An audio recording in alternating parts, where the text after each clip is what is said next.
Good morning. Today's shout out is going to go to Daniel. Because remember when Daniel wasn't even in the algebra class? He moved into the algebra class like a few weeks into school, a few months into school maybe, and he's done a great job ever since. Today our goal is that you can solve quadratics by factoring. So far we've looked at solving quadratics by making a graph, which is not very efficient. Because if your parabola is not perfect, you can't tell where it's crossing. Then we looked at solving with square roots, which does not always work, but when it does work, it's pretty straightforward and easy. Our next method is to solve quadratics by factoring, which again, doesn't always work, but when it does work, it's super easy, and you actually already know how to do it because we did it in the last chapter, but now we're just going to use it as a method of solving quadratics specifically. So let's get started. So to solve a quadratic by factoring, you want to factor the quadratic completely, like we did in the last chapter, and then set each factor equal to 0, because when we set it equal to 0, we're allowed to use the zero product property, which says that if two more things multiply to give you 0, then each of those things, or all of those things, has to equal 0, or one of them has to equal 0. So before you factor and solve by factoring a quadratic, you need to make sure that your quadratic is in standard form. That is the one thing you need to do before you start factoring. So now we're going to just go over factoring these and solving these quadratics using the factoring method. So for this first quadratic equation, it's already set equal to 0. It's in standard form. It's a trinomial. The a is 1, so I'm going to use the x puzzle. I'm looking for two numbers that multiply to give me 15 and add to give me 8. Those two numbers would be 3 and 5.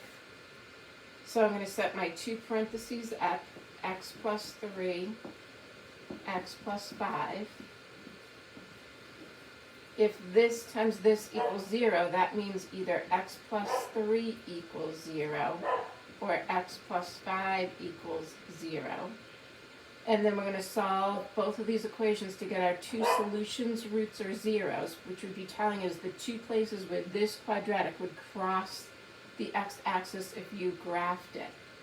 And if we graph this, it would open up and it would cross at -3 and -5. Those are the two numbers that you could put in for x in this equation and have it equal 0.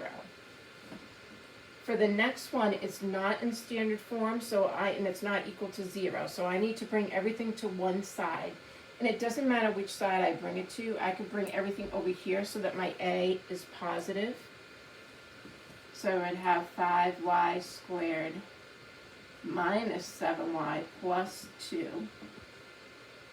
It doesn't matter which side the 0 is on. So here's my quadratic. My a is not 1. So I'm going to do the x puzzle, but I'm going to start by multiplying a times c. That gives me 10. My b is -7, so I'm looking for two numbers that multiply to give you 10 and add to give you -7. That would be -5 and -2. I'm going to use the lazy method and set up my two parentheses. I'm going to use 5y for the first term in each parentheses. And then I'm going to put -5 and -2. Now I'm going to simplify this one because it can be scaled down. I can divide both of these by 5. So I get y minus 5 for my first parentheses. I have 5y minus 2 for my second parentheses.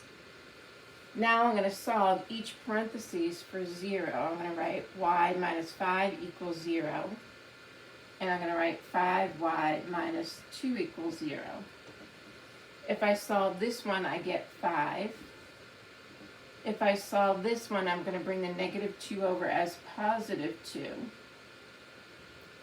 and divide by 5, and I will get 2/5.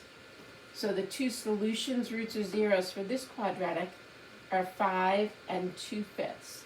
Those would be the two places where that graph would cross the x-axis. our next two examples. Our next one, again, our A is 1. So I'm looking for two numbers that multiply to give me negative 72 and add to give me negative 14. That would be negative 18 and positive 4. So my two parentheses would be n minus 18, n plus 4. And now I'm going to solve each parentheses by making it equal 0. So for this one, I would get n equals 18. This one, I'm going to get n equals negative 4. Those would be my two solutions, roots or zeros for that quadratic. For my next one, I notice that my A is negative, so I'm going to factor that out. There is no other GCF, but I'm just factoring out my negative, so I would get x squared minus 14x plus 45.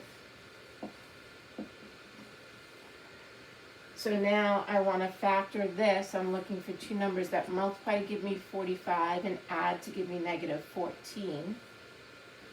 That would be negative 9 and negative 5. So my two parentheses would be x minus 9, x minus 5, and I have my negative outside. If I have negative equals 0, that doesn't mean anything. That doesn't give me a solution. So now I'm going to solve these two for 0. So x minus 9 equals 0 would give me 9 as a possible answer. X minus 5 equals 0 would give me 5 as the other possible answer. So these are my two solutions, roots or zeros, for this quadratic. The negative only lets me know that the parabola would have opened down instead of up, but it still would have crossed at these 2 points. So now, my next one, I'm noticing right away that there is no GCF and my A is not 1.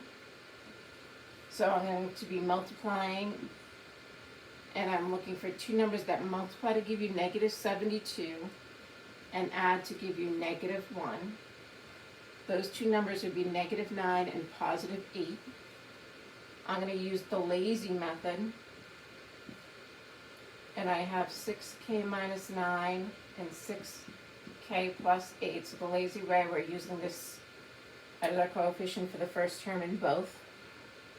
Now I can scale down both parentheses. The first one, they can both be divided by 3. So I will get 2k minus 3 for one parentheses. The other one can be scaled down by 2. So I'm going to get 3k plus 4. Now I'm going to solve each of my parentheses for 0. So I'm going to write 2k minus 3 equals 0. I'm going to bring over the minus 3 by adding 3. I'm going to divide by 2. And so for one root, I get k equals 3 over 2. And you can write it 3 over 2, or you can write 1.5. For my other parentheses, I'm going to have 3k plus 4 equals 0. I'm going to send over the 4 as negative 4. I'm going to divide by 3, and for this solution, I get k equals negative 4/3.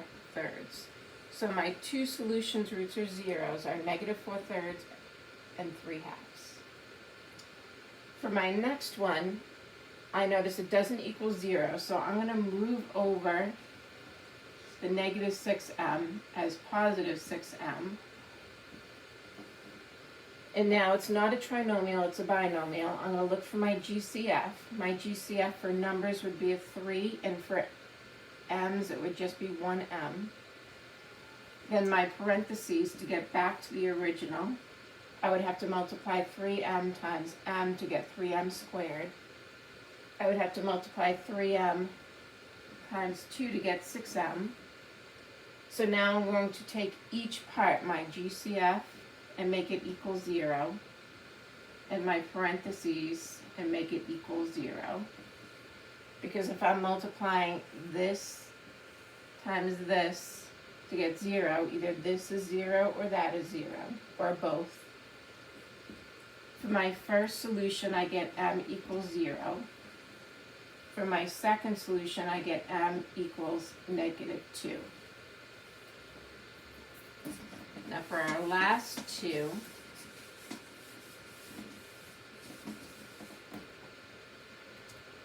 this first one, again, I notice it's a binomial. I do have a GCF. For numbers, I can take out a 4, and for variables, I can take out 1g. In my parentheses, I would get g minus 8 to get back to the original.